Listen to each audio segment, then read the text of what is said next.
అందరికీ నమస్కారం. నేను మీ నేహ గొన్నెల. పిచ్చుకల సౌండ్ అయితే వినేసేయండి. అగైన్ వాయిస్ ఓవర్ ఇచ్చేటప్పుడు అరుస్తున్నాయి కదా! అండ్ మనం చేయబోయే రెసిపీ వచ్చేసి గోధుమ పిండితో నూడిల్స్ అయితే చేయబోతున్నాననమాట. అండ్ అప్పుడప్పుడు బయట అవి ఇప్పి ఆర్ మ్యాగీ అవన్నీ తెచ్చుకుంటారు పిల్లలు. అవన్నీ మంచిది కాదు అని అంటారు కదా! మనకి వీలైనంత వరకు పిల్లలకి ఇంట్లో కుక్ చేయడానికైతే నేను ప్రిఫర్ చేస్తాననమాట. చాలా వరకు ట్రై చేస్తాను నా వల్ల అయినంత వరకు. అందుకే ఈవినింగ్ ఏదో ఒకటి వాళ్ళు తినాలి అనేసనంటే ఇట్లా ఏవో ఒక స్నాక్స్ అయితే చేస్తాననమాట. డైలీ చేయను. అప్పుడప్పుడు చేసినప్పుడు మాత్రం వాళ్ళకి నచ్చేలాగా అయితే చేయడానికి చూస్తాను. అండ్ ఇవాళ అయితే వాళ్ళు నూడిల్స్ అయితే అడిగారు. సరే కదా! అయితే మనం ఒకసారి గోధుమ పిండితో అయితే చేసి చూద్దాము అనేసని స్టార్ట్ అయితే చేశాను.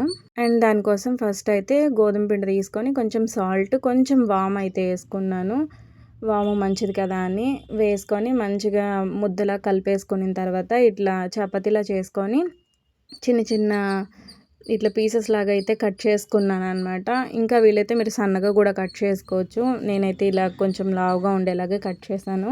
అండ్ ఆ తర్వాత ఒక ప్యాన్ తీసుకొని అందులో కొంచెం వాటర్ అయితే యాడ్ చేసుకున్నాను. కొంచెం సాల్ట్ వేసాను. ఎందుకంటే ఆల్రెడీ మనం గోధుమ పిండిలో కొంచెం సాల్ట్ వేసుకున్నాం కాబట్టి. అండ్ ఈ వాటర్ అది బాగా మరిగిన తర్వాత మనం ఆల్రెడీ కట్ చేసి పెట్టుకున్నాం కదా పీసెస్ అవి వేసేసుకుంటున్నాను. ఇలా దగ్గరికి అయిపోయినాయని అతుకుపోతాయేమో అనుకోకండి. లేదు, అవి మంచిగా విడివిడిగా అయితే వచ్చేస్తాయి అన్నమాట ఉడికిన తర్వాత. ఇవి కొంచెం చూడండి ఇట్లా విడివిడిగా వచ్చేసాయి కదా!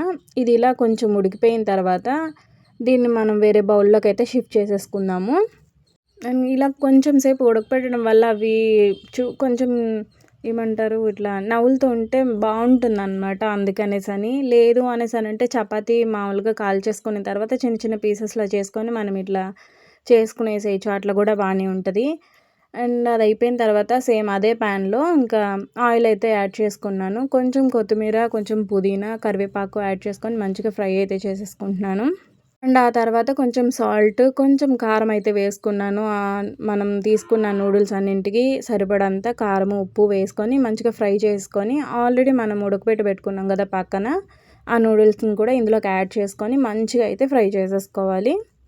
ఇది మనం ఈ ఆయిల్‌లో ఎంత మంచిగా ఫ్రై చేసుకుంటామో దాన్ని బట్టి అయితే టేస్ట్ బాగా వస్తదండి. దానికి కొంచెం ఆనియన్స్ అండ్ లెమన్ అయితే పెట్టేసాననమాట. అండ్ మా పిల్లలకైతే చాలా నచ్చింది. వాళ్ళైతే బయట వాటి కన్నా ఇంట్లోనే చాలా బాగుంది కదమ్మా! ఈసారి ఇంట్లోనే చేసుకుందాం అన్నారు. అంత నచ్చిందనమాట. మీకు ఎవరికైనా తెలియకపోతే ఒకసారి అయితే ట్రై చేయండి. అండ్ ఈ వీడియో అందరికీ నచ్చిందని అనుకున్నా. ఇది మనం అన్నీ ఏమి సాసెస్ అవి యాడ్ చేయలేదు కాబట్టి మంచిదే కదా!